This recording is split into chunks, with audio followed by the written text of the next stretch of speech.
911, what is the location of your emergency? 4748 France Court. Is this a police or medical?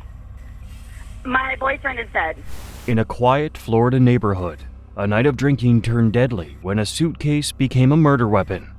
This is the true story of Sarah Boone, the suitcase killer, a case that shocked the nation and raised a haunting question. How well do we really know those we love? Prepare to face the dark line between love and violence. Sarah Boone wasn't born a killer. At least, that's what everyone thought. Born in 1978, she was just another face in the crowd of Winter Park, Florida. A 42-year-old woman with a job, a home, and a seemingly normal life. Nothing about her screamed murderer, but as we've learned time and time again, looks can be deceiving. Boone worked as a customer service representative. Colleagues described her as friendly, if a bit reserved. She had a circle of friends, enjoyed nights out, and seemed to lead an ordinary life. But beneath the surface, something darker was brewing. Enter Jorge Torres Jr., Boone's boyfriend of 3 years. Torres, 42, worked in the television industry. Friends described him as outgoing, always ready with a joke or a helping hand. On paper, Boone and Torres seemed like any other couple you might find in suburban Florida. But their relationship wasn't the picture-perfect romance it appeared to be. Friends and neighbors began to notice cracks in the facade. There were whispers of arguments that got out of hand, of raised voices carrying through thin apartment walls. Some reported seeing police cars outside their home on more than one occasion. One neighbor who wished to remain anonymous told reporters, they seemed okay most of the time, but when they fought, it was bad. You could hear things breaking, doors slamming. It was scary sometimes. Another friend of the couple shared her concerns. Jorge confided in me once. He said Sarah could get really jealous. He laughed it off, but I could tell it bothered him. These snippets paint a picture of a relationship teetering on the edge. Jealousy, trust issues, and volatile arguments created a powder keg in their home. All it needed was a spark to explode. As we look back now, with the benefit of hindsight, these warning signs seemed obvious. But in the moment, they were easy to dismiss. After all, don't all couples have their ups and downs? It's a stark reminder that the line between a troubled relationship and a potentially dangerous one can be blurry. Sarah Boone wasn't born a killer, but she turned a childhood game into a horrifying act of murder. We decided to play hide and seek, right? Okay. So he gets in the suitcase. February 23rd, 2020, a date that started like any other but ended in tragedy. It was a Sunday, typically a day for relaxation and preparation for the week ahead. For Sarah Boone and Jorge Torres Jr., it became a day of drinking games and fatal decisions. The couple had been drinking throughout the day. According to later reports, they'd started early, around noon. By evening, they were well into their cups. That's when they decided to play a game, a twisted version of hide and seek that would end in death. Boone later told investigators that it was Torres's idea to hide in the suitcase. She claimed they thought it would be funny, but as the night wore on, the game took a sinister turn. Boone convinced Torres to climb into a blue suitcase in their living room. At 5 foot 10 inches tall, Torres had to curl up tightly to fit inside. Boone zipped the suitcase shut with Torres still inside. What happened next is the stuff of nightmares. Instead of immediately letting him out, Boone left Torres trapped in the suitcase. Hours passed. The exact timeline is unclear, but one thing is certain.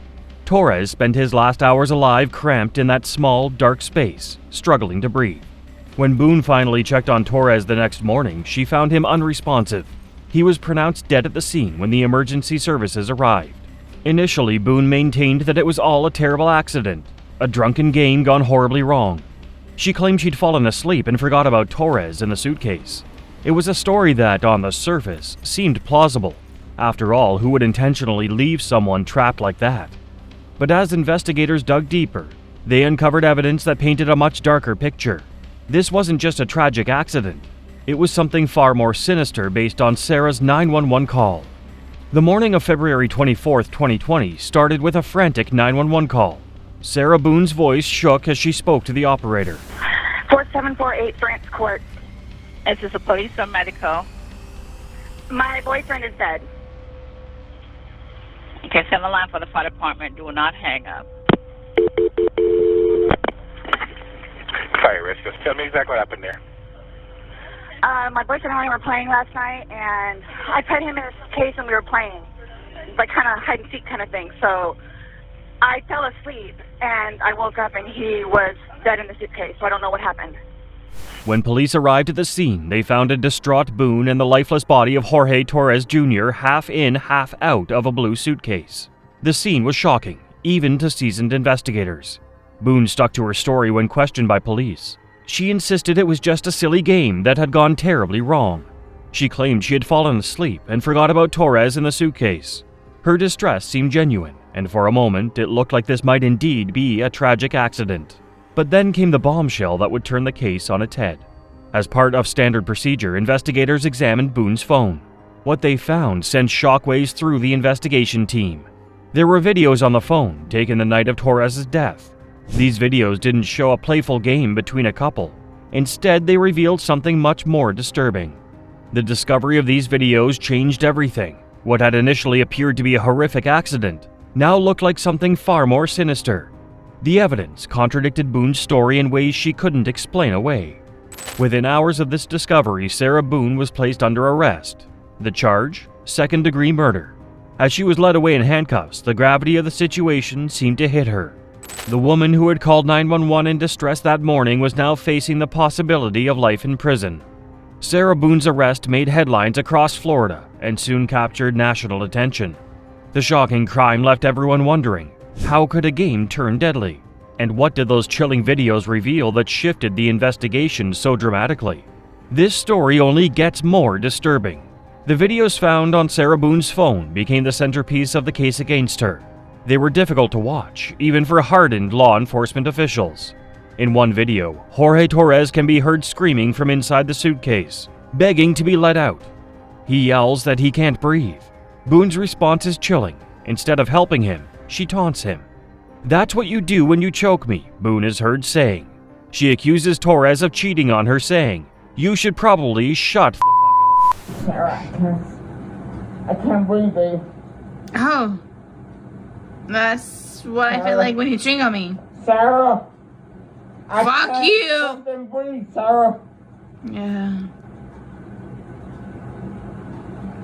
You should probably shut the fuck up. Sarah! Another video shows the suitcase in a different position, indicating that Boone had moved it while Torres was still inside. These videos painted a picture not of a drunken game gone wrong, but of deliberate cruelty. They suggested that Boone was fully aware of Torres' distress and chose not to help him. The autopsy results added another layer to the case. The medical examiner found that Torres had died of asphyxiation. There were small lacerations on his lips and chin, indicating that he had struggled desperately to free himself or find air. Toxicology reports showed that both Boone and Torres had high blood alcohol levels at the time of the incident. This added credence to the idea that impaired judgment played a role in the events of that night. However, it didn't explain away Boone's actions as seen in the videos. Friends and neighbors were interviewed as part of the investigation. Their testimonies painted a picture of a volatile relationship. Several people mentioned hearing frequent arguments between the couple. One neighbor reported calling the police on at least one occasion due to the noise and apparent violence of their fights. A close friend of Torres told investigators that he had confided in her about Boone's jealousy and controlling behavior. He said Torres had considered leaving the relationship several times, but always changed his mind. Psychological experts were brought in to analyze Boone's state of mind. While they couldn't make definitive statements without examining her personally, they suggested that the combination of alcohol, a history of relationship problems, and possible underlying mental health issues could have created a perfect storm that night. All of this evidence combined to create a compelling case against Sarah Boone. What had initially seemed like a tragic accident now looked like a deliberate act of cruelty that resulted in death. You told me last week that you were ready for trial. Are you ready for trial today? I am. Okay, all right. Sarah Boone walked into the Orange County courtroom wearing a blue dress shirt, slacks, and jail slippers. Sarah Boone's legal journey has been anything but straightforward. Since her arrest, Boone had gone through multiple defense attorneys, a revolving door of legal representation that has delayed her trial on several occasions. The complexities of her case, coupled with the disturbing nature of the evidence, particularly the videos found on her phone, have made it difficult for her to maintain steady counsel. Boone's inability to work cohesively with her attorneys has been a recurring issue. further complicating her defense strategy. As jury selection begins, one of the key challenges will be finding impartial jurors who haven't been swayed by the widespread media coverage. The sensational nature of the crime, turning a suitcase into a deadly trap, has already made national headlines. Jurors will need to sift through disturbing details, including Boone's shifting story and the damning evidence that contradicts her initial claims of innocence. With jury selection underway and more updates on this case and others coming soon, be sure to subscribe so you don't miss any of the new developments we'll be covering. A lot of people have conflicts with work, their kids, and other things like that. The other thing, this is a high-profile case, so a lot of people already know the details and may have seen evidence that the state and defense would rather potential jurors to have not already seen. Has anyone seen a video of a man in a suitcase? As her trial officially kicked off, Boone's attorneys revealed a key part of their defense strategy. They announced that they intend to argue the battered spouse syndrome defense, claiming that her actions were legally justified due to past instances of violence involving her boyfriend, Jorge Torres Jr. Prosecutors, however, requested the judge block that defense, arguing there was no evidence of any overt act by Torres that would have posed a threat to Boone's life. At a hearing on Wednesday morning, Boone's attorney, Tony Henderson, countered that claim, stating they believe Torres did in fact make such a move. "The overt acts, I have to tell you, his hand is coming out of the suitcase," Henderson said. "That means he's about to get out of the suitcase. Based on history and everything else, she doesn't have to wait to see what's going to happen when he gets out of the suitcase. It's clear what's going to happen when he gets out of the suitcase." As we await Sarah Boone's verdict, the devastation extends far beyond her case. Don't miss more shocking stories and unforgettable courtroom moments in the next video.